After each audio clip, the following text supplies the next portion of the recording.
Hi, guys, and welcome back to the Vertical Take with Taha and Jennifer. And today we have the wonderful Richard Sharrah on board. Ooh. Hey guys. Thanks for having me. You guys are amazing. I can't wait for this. And Richard, if I'm not mistaken, you are the first when it comes to doing interviews with fandom. You guys got me. I know it fit perfectly with the schedule. It was like for once I could come up for air if I'm not having to juggle like six different jobs. And so I was like, all right, let's do it. Let's party.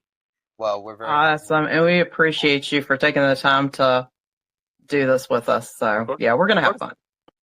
Yes, and with that being said, let's march on right into question number one. So, Richard, how did you get into acting? It started actually at a young age. What's funny enough is that, I shared with you guys earlier before we hit record, is that my mom is from Peru. So she's from South America. And when she came here, she was so poor, like literally like the typical American, dream story. She couldn't even afford proper English classes. And so she would actually sit in front of the TV and just watch shows, like classic Hollywood films to learn English, just by hearing a repetition. And sure enough, my earliest and like fondest memory as a kid is actually sitting in my mom's lap and watching those movies.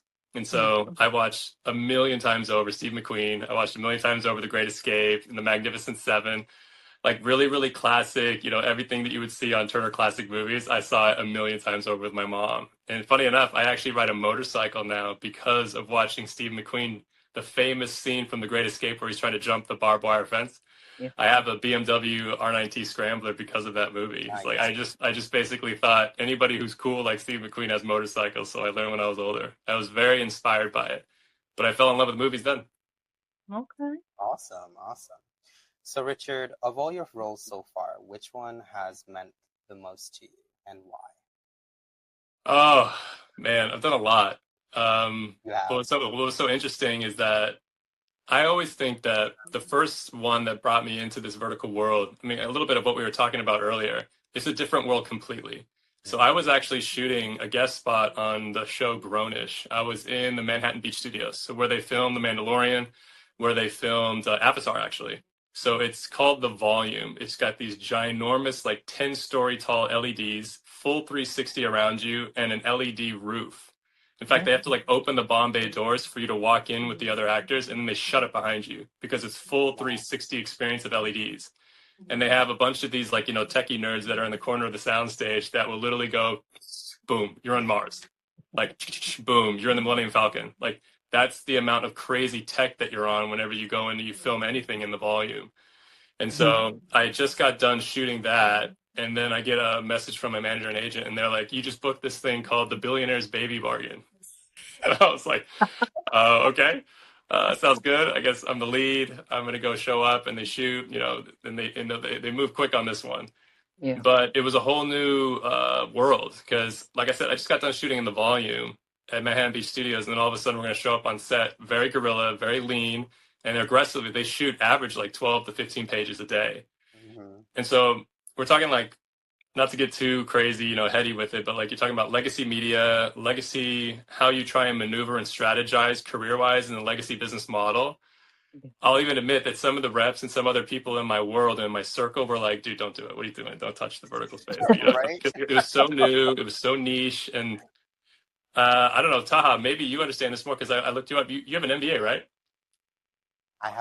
Yes, I do. Oh, you've done your Exactly. homework. So I got my MBA from USC. And so I was kind of thinking with a different mindset, actually, when I was looking them up and Googling them and then reading the articles about them on Forbes and Bloomberg. Mm-hmm. And I was like, I think these guys, they're on the fringes of the industry right now. And that's where the disruptors always live. And so I was like, I want to go see with my own eyes a disruptor, potential disruptor. Because back then when I first started, it was still on the fringes and kind of people knew about them, but really not really. It was under the radar. And so I told everybody around me, I was like, look, it's on me, but I want to see out of curiosity. I'm going to say yes. And I showed up on set. And to be very, very honest, I fell in love with the whole process. Nani was the director for Billionaire's Baby Bargain. And maybe it was fate. Maybe it was, destiny. But we hit it off immediately. And we basically said, all right, this is new. So give me the business model for verticals. And it was brand new. I always joke now, it's like, how do you quickly explain what the vertical world is? It's like, imagine if Netflix and TikTok had sex and had a baby. Like that's There you pretty go. much, I know pretty much it. Yeah. Netflix taught you that shows are like 30 minutes to an hour, and there's only about 10 episodes now in this world? Absolutely not. So now episodes are 30 seconds to 60 seconds. And now imagine 70 episodes. And then you burn through the first couple. If I have a free, obviously, it's like they're going to give you a cliffhanger, and then you hit a paywall, and then you pay for every single one after that. And I was like, oh my God, I love it. So because my MBA brain was coming out, and I was just like, dude, the business model checks. I love it. It lives on social media. And it was so new that they were actually jiggy rigging the Red cameras to go vertical.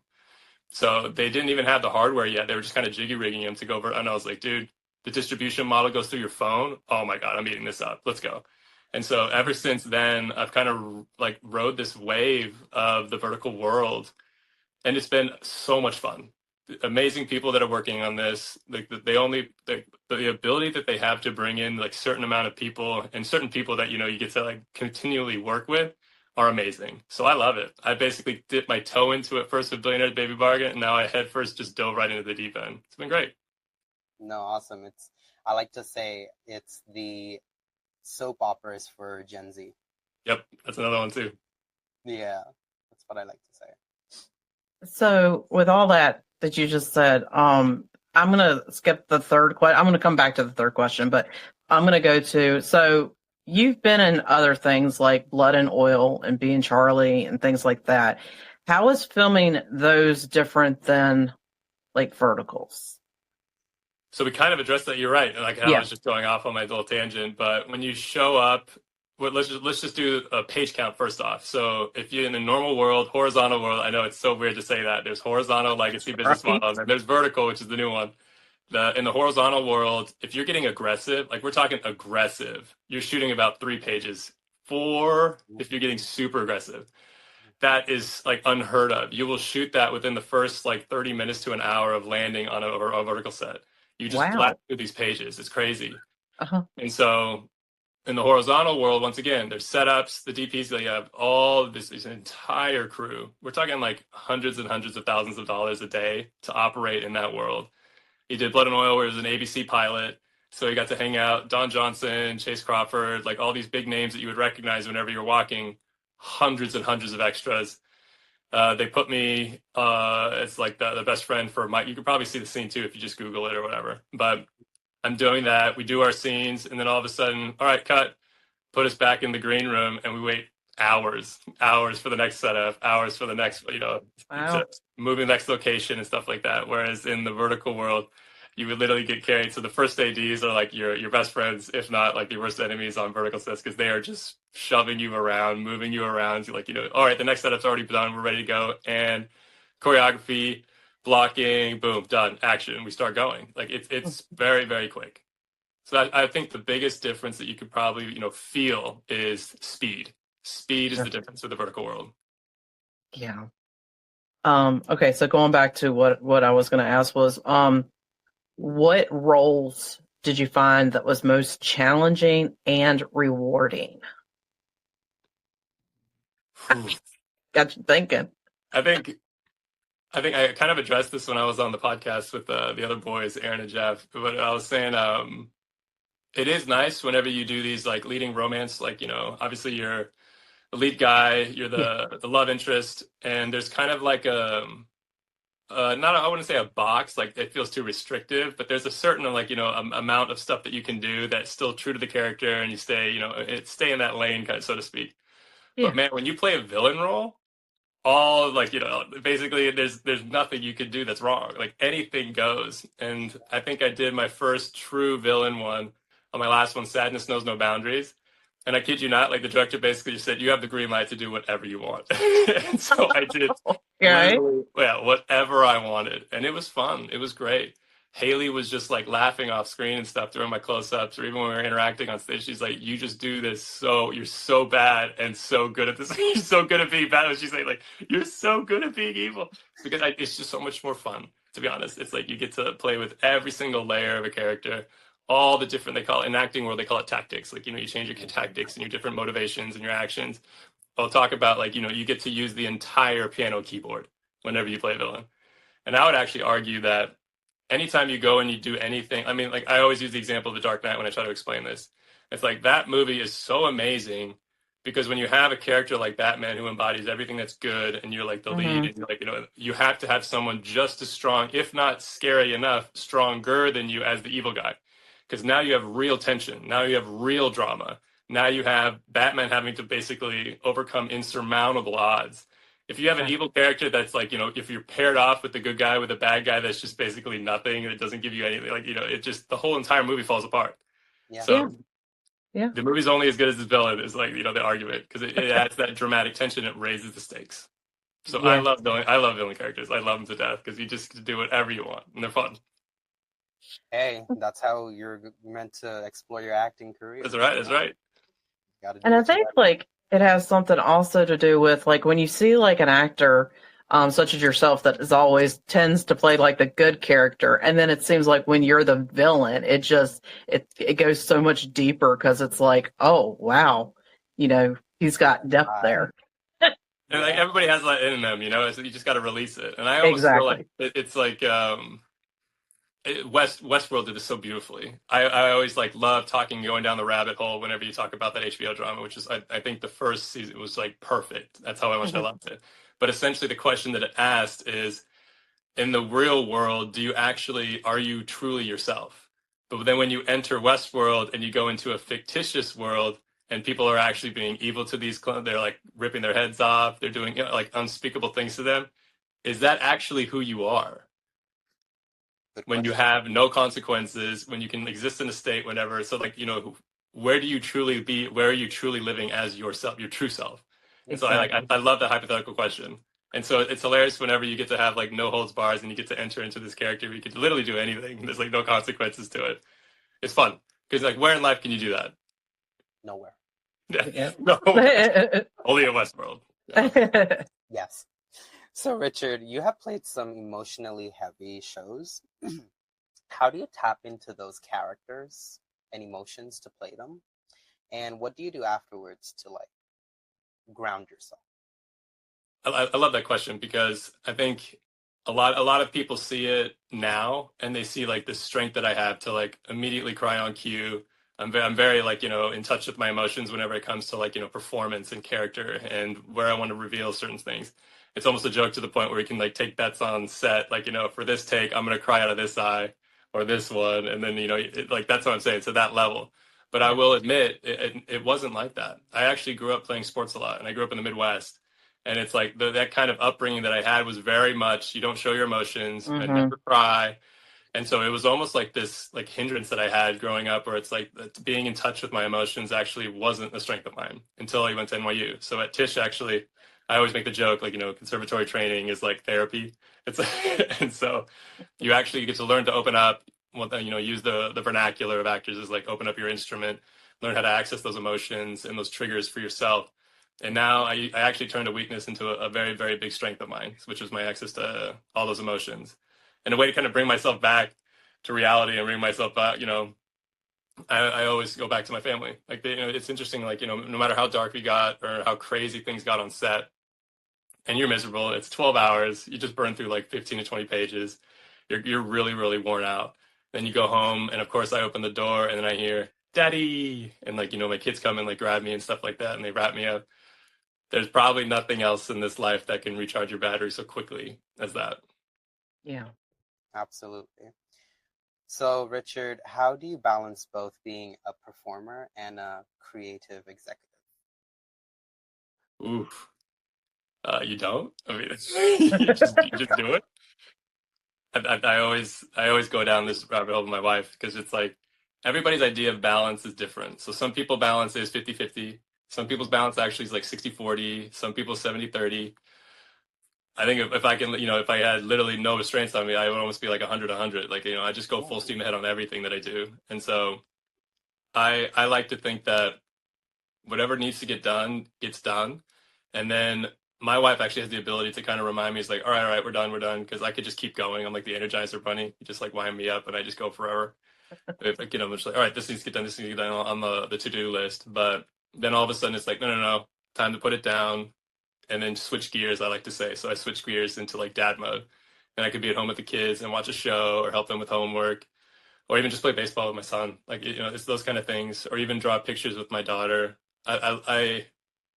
I love those moments where you can actually turn it off and then you do something that has nothing to do with what you're bringing money to the table, for. Like Yeah. whatever you're providing for your job, whatever you want to call it, to just turn it off is actually the kind of restart, like reset that you need in order to be better at whatever you're doing. It's needed. I mean, because you'll burn the candle at both ends, there'll be nothing left. That's how you recharge. And so I Yeah. always once again, I go back to my family. Okay.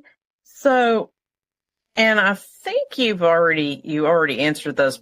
So who inspires you, either inside or outside the industry?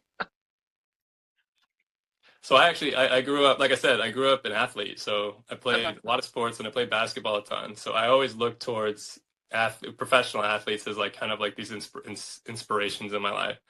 And to be honest, Kobe was like a big one for me because like I grew Mm-hmm. up with him and like I went to school. I watched all the Laker games. I was a huge Laker fan. And you listen to any interview with him, Michael Jordan, Tom Brady, all these people that have done, magnificent things in their lives with huge legacies behind them. Like you'll never ever hear them complaining about something or, talking about, well, this was against me. They'll always just talk about it doesn't matter what the excuses are, you just get it done. And I Yeah. feel like there was a moment in my life where all of a sudden I just stopped complaining about all the stuff that could go wrong. Because trust me, if you focus on it, you can make a very long list. But once you start putting it away and start taking ownership and like, basically giving yourself like a what's the right word? It's like just the responsibility of just saying, all right, no, I don't care what's, in front of me. I don't care what the excuses could be. Because trust me, there's actually a lot of valid ones. It doesn't matter. You just get up and get the work done and you go out and do it. That was very actually paramount in me whenever like the whole world ended. Like I was pitching, I guess we can really get personal in this one. So I was pitching a TV show, and I think I actually referenced this in the podcast too. So it's not new, but it was a profound moment where it's one of those things where you feel like the whole world just like comes out from underneath you, and then what do you do? Can you just? I mean, every part of you just wants to sit in bed all day and cry. Or you Mm-hmm. just get up and try to fight it. And it's like, what's the next move? What's the next step? Like my daughter loves Frozen. What's that song where it's like, just make the next step or whatever? Like that, Yeah. it's so true because it's very, very true. And like we were trying to pitch a show, we had a celebrity attached, we had a format, we did a co-production with a very, very famous production company. And so we're going around town, literally talking to executives all across the city, Mm-hmm. pitching at Hulu, Fox, NBC. Like we're trying to go primetime with this thing. And it was actually a viable. Well, we almost did it. Like we almost sold the show. Oh But wow. then March 2020 happened and the whole world ended. And then my daughter was born April 2020. And so my wife is holding a crying baby saying, what are we going to do? Yeah. What are you going to do? And so I can't like, look, there's no one else as big. You know what I mean? No, So I just got done talking to all these executives of Greenlight Power, the suits, basically, like the pejorative term is like, oh, the suits of the entertainment industry. of the entertainment. Yeah. But the suits all had MBAs. They all knew what they were doing when you start breaking down, business and strategy and like, how to move forward in an ever evolving entertainment landscape. And so I was like, you know what, I'm going to go get mine. So cracked open the books. Everyone was making sourdough bread when they had the lock-ins. I was studying for the GMAT. And so, Oh, you yeah, have to be the GMAT. yeah, I did it. I went ahead and just like, I really put myself up to that test. And so I did well. I got a couple of offers, a couple of scholarships, actually, some other places. But then when Awesome. USC said, you want to be a Trojan? I'm like, yeah, fight Heck on, yeah. baby. No, amazing. No, I was lucky I didn't have to take the GMAT, but Good for you. Good for you. every no brings you one step closer to the yes. How do you pick yourself up and keep Man, I feel like I've lived that a lot. So like the no's, you almost get to the point where you're totally immune to them now. It's like going? actually two references to Simon Sinek. So I actually love him. Like a lot of people have some beef with him, but I like what he says. He's got this book called, The Power of Why and finding your why of why you get up in the morning and do everything that you need to do. Because that's your endless source of like energy, inspiration, grit in order to go and push through everything that life throws at you. And my why has always been like my family and my kids and like, providing for them and trying to push forward for all of us, not just my own selfish, goals in life of what I'm trying to achieve. But then now all of a sudden there's other people that I'm responsible for that I'm, being the leader for and being an example, to be honest. And so when you I want to instill in my kids this like, tenacity and grit and the ability to keep moving forward no matter what.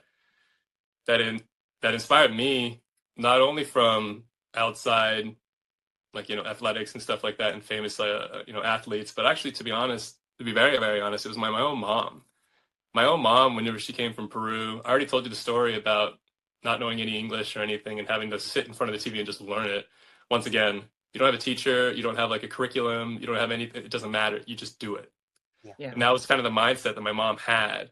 She was born in Lima, but both of her parents were teachers. And so in Peru, teachers are actually paid by the government. And so they'll station them places all over the country.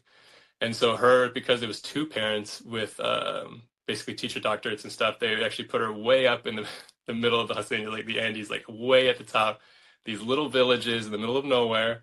And they would teach the kids how to be literate, do math, and you basically try to like do enough to go get a job.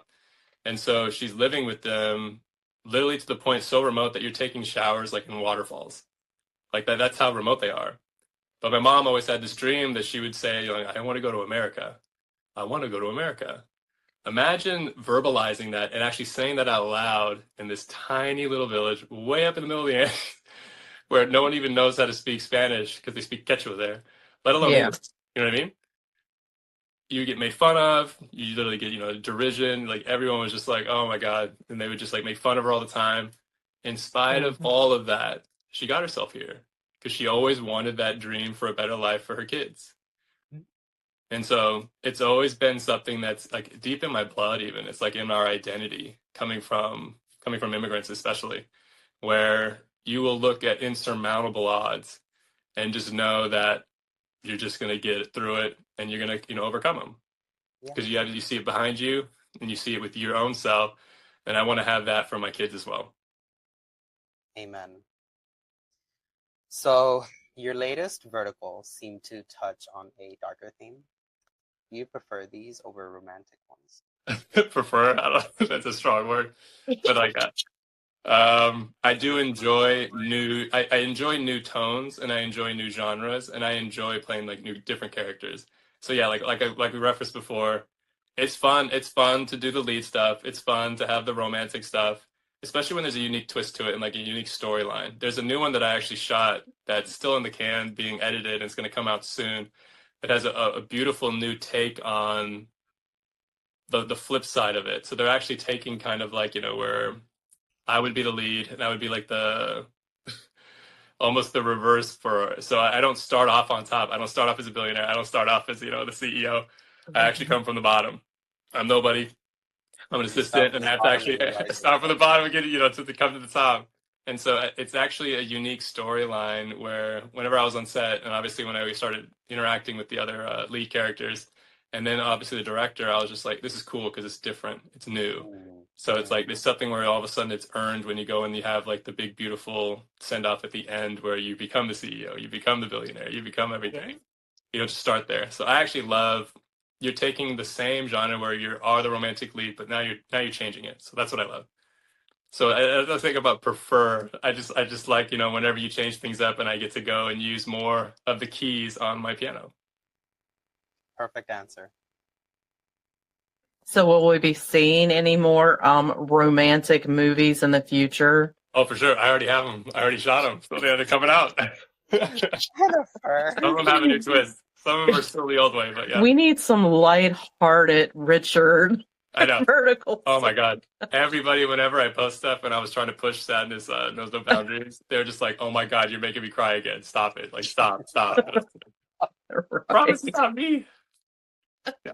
So my funny comedic side actually comes out more on these last two that I shot. So Oh, good. we got fun on that. A lot more laughing. Good.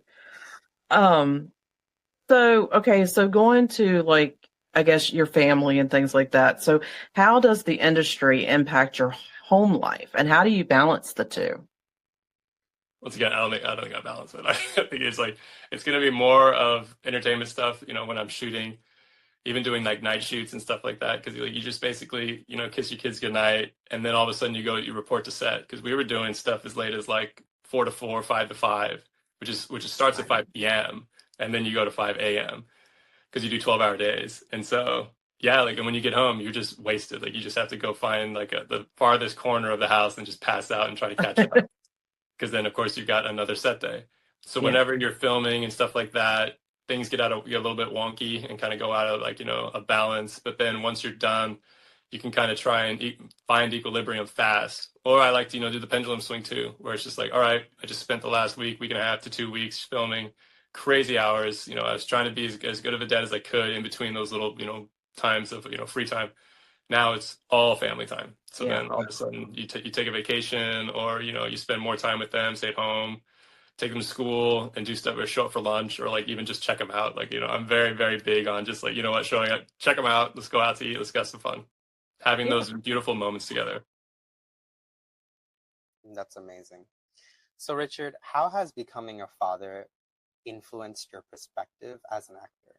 Has fatherhood changed the roles that you're drawn to? Oof. So this is a story I tell anyone who asks me for advice whenever they have their first kid.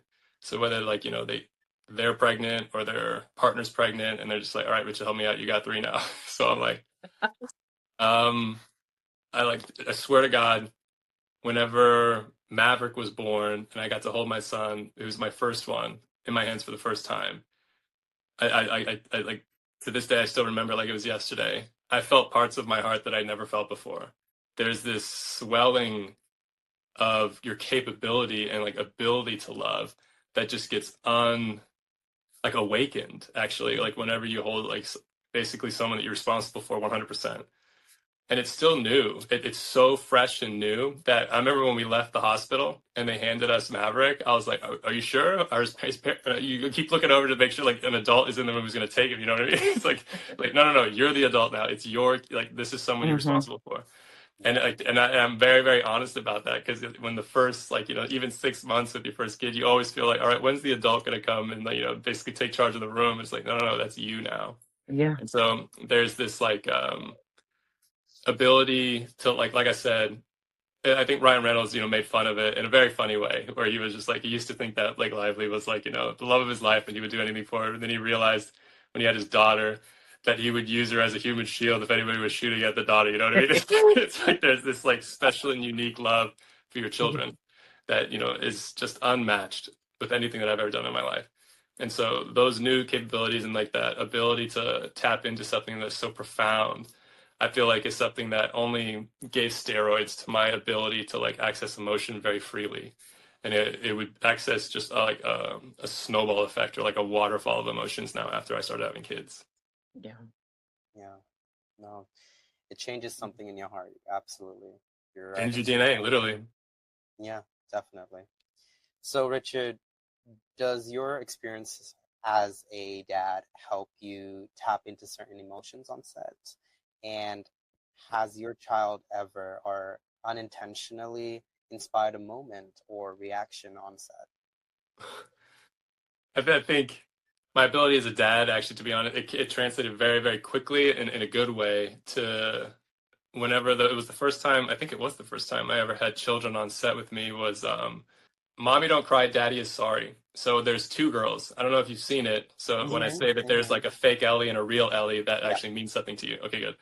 So they're both these cute little Russian girls, and immediately I'm interacting with them like I would my own kids. So I'm teasing them, I'm cracking jokes, and stuff like that. And all of a sudden they get really, really clingy with me. And what could have been a very strenuous and a very hard, because like I told you, we're burning through 12 to 15 pages a day on these things. That's hard for adults to do, let alone expecting a Yeah. 5-year-old and an 8-year-old to do it also. Yeah. And you have limited time when you have minors on a set. So especially with like a young girl, I think she was 4 at the time, even, or 4 or 5. There's only X amount of hours that you have to shoot with them, and that story has them in everything. So we're very focused, very intense, and if they get distracted at all, I mean, things can go sideways fast. And so Nani was our director for that. Again, oddly enough, I love Nani. Anytime I do these, I'll give her a shout out. But she even told me, she pulled me aside near the end of it. She was like, I don't know how we could have done this without you. It's like the girls listen to you. They talk to you all the time. They were like, you were their set dad. And then all of a sudden, we go and I put them in their place. set them up for like all the different blocking. It's like, all right, we're gonna do this, we're gonna do that, and then make sure that they were happy because that poor little girl, that fake, the real Ellie had to cry all the time. So she needed to have the exact opposite of that as something waiting for her, as something fun whenever they would yell cut. You know what I mean? So I feel like that's the kind of interactions that no one else on set knew because no one else was a parent on that set. No one else had kids. They were like, thank God, Richard has kids. That was Well, funny. you are the vertical dad, so I'm the vertical dad, exactly. I was like, there apparently, you go. It's I'm already the daddy of the slapped vertical on world. there as a title. And those kids, like they are like amazing the way that they. I mean, I don't even think that I could have done that at that age, and they're Not at that age. talented. Yeah, amazing. They're amazing. Yeah, those Russian kids, they work a ton. Yeah. So what kind of legacy do you hope to leave for your family? Oof. Yeah, I think I touched on that like a second, but I can elaborate more.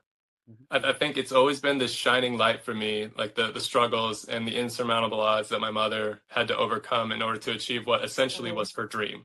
Her dream, ever since she was a kid, was to come to America and provide a better life for her children. And in every sense of the word, when I graduated from NYU, when I graduated from USC with my MBA, like my mom is just bawling because she's literally seeing her dream come to reality. You know what I mean? Right in front of her eyes. And then for me to go and chase this thing, which is hard enough as it is already. Oh my God. Trying to say that, you want to go into media entertainment.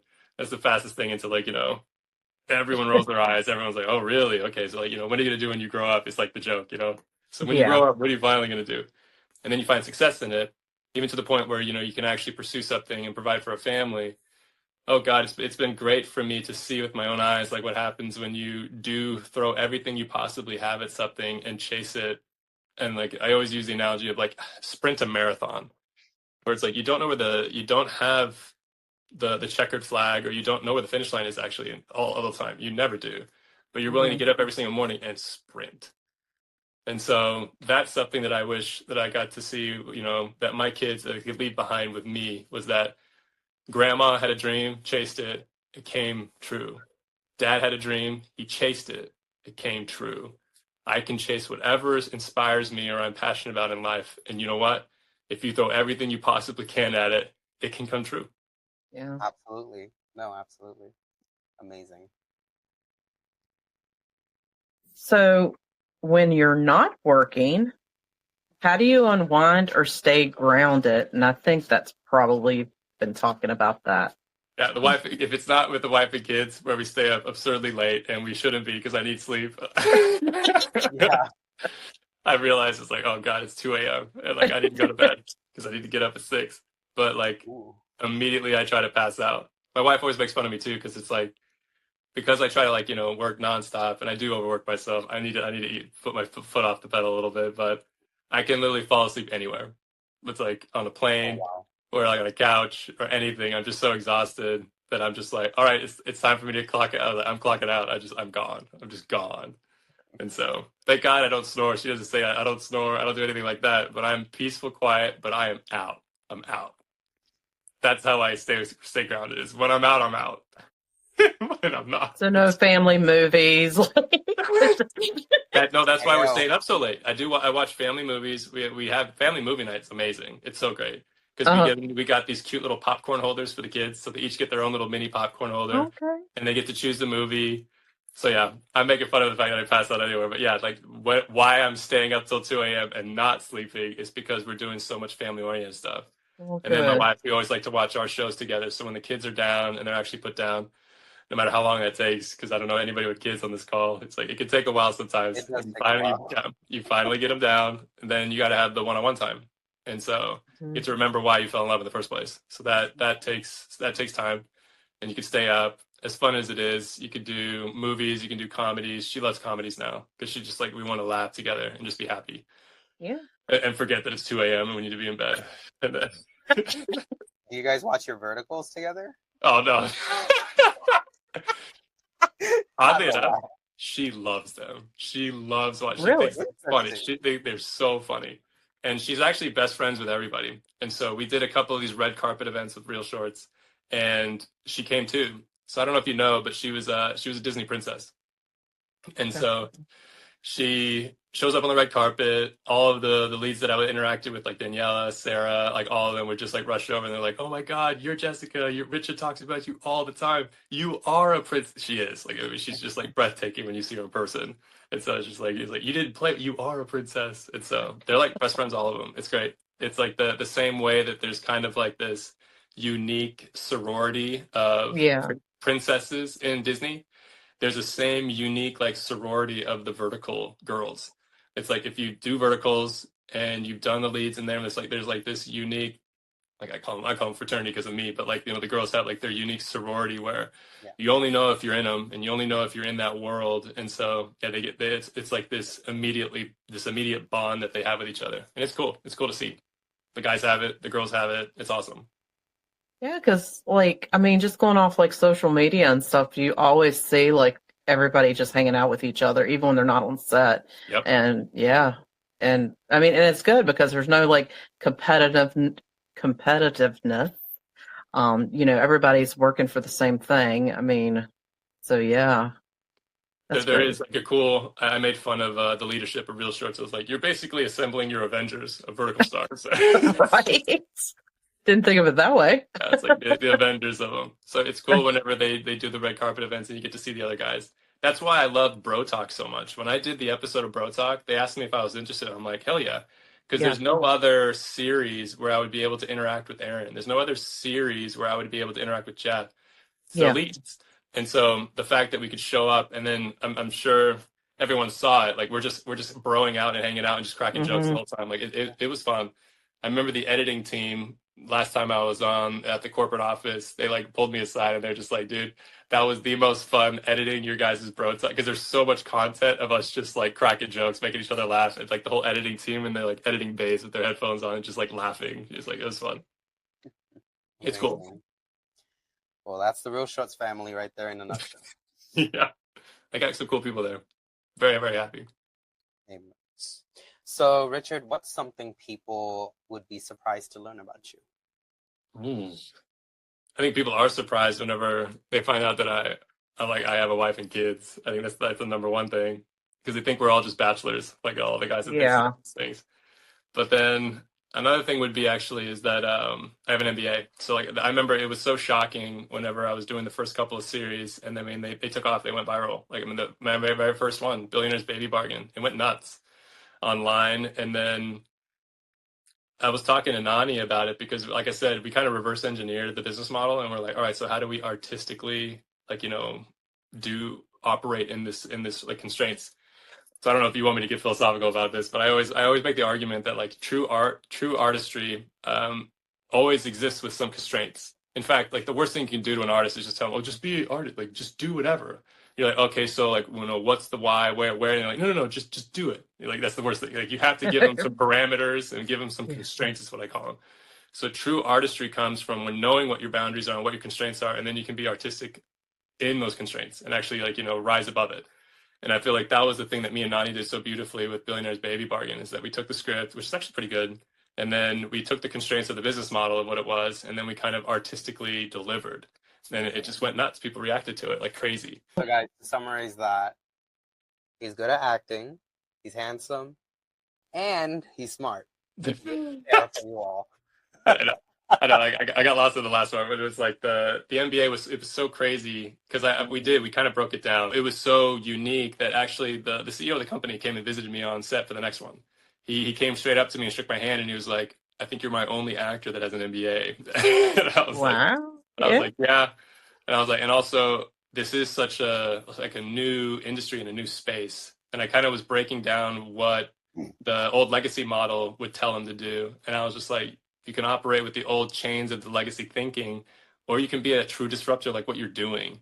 And then you can operate with like this. And so like we were very quickly started talking about strategy and like, what the maneuvering and like how do you operate in this new realm as a true disruptor. So that was actually fun. And I actually argue all the time that, how people love to think that, they're one or the other, like, like the left brain or the right brain. And they always say it's like, oh, my house is just a mess because I'm just such an artist. It's like, I can never do anything that, clean. Is like, And I always, pejoratively like joke that I'm just saying it's like, well, then you're kind of like, you're only operating at 50%. Your brain is supposed to work together. And whenever you actually work together at 100%, they inspire both sides and they inspire each other. And you can actually operate at like at a whole different level. And so my creative backbone and my creative abilities only actually expounded more and got stronger when I started adding the MBA and all the analytical stuff on top of it as well. Like, here's one anecdote. In the MBA programs, it's Socratic method. So essentially it's like everybody's jumping in and like, it's a full-on discussion. You're not really being taught you kind of like teach with each other. Like that's when it's firing on all cylinders, when it's done correctly, that's how it's done. But if you literally walk into any MBA like classroom, it's the Greek theater. It's a theater. And at the bottom, that's where the professor is. Or whenever you're presenting a case, guess who's at the bottom presenting? You. Exactly. And you were talking to a theater full of students. Call it your audience, students, whatever. And so what happens in these, very unique situations is that people who are a little bit too, let's just say too analytical, and have no idea what they're doing as far as performance goes, these guys are up there shaking, literally shaking. Yeah. And so guess who's the one who always gets told to present first? Guess who always gets told to do the Q&A afterwards? Because it's essentially improv. And what's so funny about it is like in improv, or anything that you have to do whenever you're going up or presenting, everything like your backwards and forwards like the back of your hand. Like in a script, for instance, if you want to actually walk on set and do some improv, your lines and that script like the back of your hand so that you can actually expound on it and go off on it. Same thing with the cases. So if you know it like the back of your hand, guess what? Q&As are fun. Now you can crack jokes. Now you can actually have an audience and be charismatic and perform. Even in an MBA classroom. Yeah. And just piggyback off of the MBA. What was, if you don't mind me asking, what was your speciality, and did you have any concentration? Concentration, mine was strategy and management consulting. So that was one of the things that I got. And then the other one, because like I said, I do everything. So I had another little minor as well, which is specialty certificate in the business of entertainment. So that was actually a lot of fun for me to really get down into the business of the entertainment business. And I always argue that in reality, it's flipped. It's business with giant capital letters, and in the slow little letters afterwards is entertainment. And so we would have classes at CAA, we would have classes at UTA, and we were being taught by partners at these big top global talent agencies. And because we're MBA students from USC, now all of a sudden they take the curtain and just open it for us and talk about everything. And it was fun. It was so much fun. It was great. It's a good reality check too. If you're trying to make it in this industry, knowing the ins and outs of the business side is going to make you way better at trying to maneuver and strategize career-wise. Absolutely. No, I agree 100% with that. I do. So, Richard, what will we see from you in the future? Hopefully selling companies, exiting for hundreds of millions of dollars, and then I could actually finance all my own movies. So that's the dream. You're hearing that? You're hearing that? Let's make it happen. Upstairs. Yeah. If anybody's listening up there, please let's get an exit. Let's have an acquisition. And then, I can just make movies and do what I love nonstop, 100%. Absolutely. Absolutely. Well, that's all the questions we had. The next segment that we have is the rapid fire segment. So, rapid fire, let's go. This is what makes it unique. No one does rapid fires, something that I came up with. If anyone does, Steeler. Joking. Oh. Okay, so I'm going to put 3 minutes on the timer. Oh my God, we got a timer. Jeez, I'm feeling bad. We're serious. Get ready, serious. We're serious. We are serious. Okay, so whenever you're ready. Go. Fiction or nonfiction? Oh, fiction. Shower singing, yes or no? Of course. Really? Yeah, of course. Album that defined your teen years? Oh, geez. My teen years. It smells like Teen Spirit. Okay. Vinyl, streaming, or CD? I never got into the whole vinyl thing, even though a lot of people say that it is better. I just never had time to sit down and just listen to them. But I guess if in reality, it's streaming, but in an ideal world, it would be vinyl. We'll just say that. Okay. Interesting. Camping or staycation? So growing up, we went camping all the time. And my dad to this day, actually, when I zip up like a coat or something, it actually immediately takes me back to my dad zipping up the tent because that's how much we would go so much. So I think Wow. as much as I loved it, it was great. Staycation. Okay. Headphones or speaker blast? Speaker blast. Food you can eat every day? Every day. Jeez. Yeah. Mexican food. So good. All day, Okay. every day. Breakfast or dinner? I love a big breakfast. Love a big breakfast. Okay. Morning person or night person? Morning. My wife hates me, but I'm definitely morning. I could do a backflip in the morning. Nighttime, I just pass out. I can't leave home without. In reality, it's my phone. It's like I can't go anywhere with that thing. As much as I hate it, that's it. I can't go anywhere without my phone. It's nice to leave it. It is nice to leave it and just be like off the grid. Yeah. Coffee or tea? Coffee all day. Most used phrase or saying that you have? Just do it. Just do it. Okay. Superman or Batman? Superman. Everybody knows. Oh wait, you want to see? Look at this. I got Superman. See it. Yeah, so much Superman. What's your weird hidden talent? Hidden talent? Oh, nobody knows this, but I actually played violin for like 9 years. Oh. And my crowning achievement is when we lived in Australia, I got to play with members of the Melbourne Symphony Orchestra at my school because a lot of the alumni would go off and become really big in orchestras. And so I played the 1812 Overture with members of the Melbourne Symphony Orchestra. And that was like, my crowning achievement that no one knows about.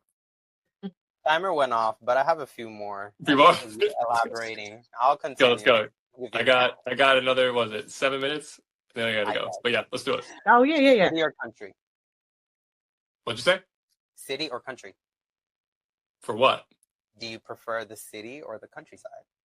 Oh, got you. I was like, city or country? I was like, what's your favorite city? Okay, city or countryside? Oh, man, my heart fell in love in New York. Love the city. Love the city. You love the city. Okay. Favorite place you've ever been? Ever been? Mm-hmm. Rio. Brazil has my heart. Love that place. Okay. Stay in or go out? I'm down to go out. I'm always down to go out. Let's go. Let's party. Favorite snack on set? Celsius. Everyone knows that. I live or die by those things. I even made videos about it, and I was tagging Celsius. I was like, dude, I drink so much of this. You need to sponsor me. Seriously. Literally. Celsius, sponsor him. Favorite Disney character? Sleeping Beauty. My wife. Okay. Dog or cat? Dog all day. All day. And the last one is favorite cartoon growing up. It's actually my favorite movie of all time. It's Aladdin. Okay. Oh. I love Aladdin. Everything about that story, it spoke to me as a kid. Really resonated with me in deep levels. And not only is it enjoyable and fun, it actually spoke to my heart. So I love that show. Well, thank you very much for participating in that extended rapid fire. That is like 5-minute rapid fire. Literally, that became a mediocre fire, not a rapid fire. So I'm going to open the floor to you if you have any questions for us. No, I loved it. It was great. Thank you so much for reaching out. Yeah, don't stop. Keep going. I love the ideas that you're thinking with that MBA head too. It's like, how do you differentiate this whole, because a lot of people are starting to do these now. It's like, you can do the rapid fire at the end. Like, what makes you guys unique and how do you stand out? Exactly. That'll make people want to say yes. And it's a duo. People are doing one-on-one interviews. The more the merrier, right? I know. I literally have pitched that. I felt like what Smartlist did so beautifully is that friend group between those three, it's so infectious that you literally, when you tune in, you feel like you're part of the friend group. You want to be their friend. You want to be in that circle. Like, that's what's so romantic about listening to that podcast. So I think you nailed something on like creating an energy between having more people in the room. So like, definitely chase that. Absolutely. Well, And it's interesting because Taha is young and I don't want to say I'm old, but I'm older. So it's kind of like we have the balance of between the two, like we got the younger generation and the older generation at the same time. So Great. That's great. and Yeah. working together. And Couple that's look what the vertical world does. It's bringing everybody together. It really is. It really is. It's amazing. Well, thank you very much, Richard Sharrah, for coming on today's episode of The Vertical Take. And I will link all of your links in the description box below, your IMDb, your Instagram, Facebook, whatever you have, so that people can go find you. Everyone, thank you so much for watching, and until next time. Love you guys. See ya. Bye. Cut.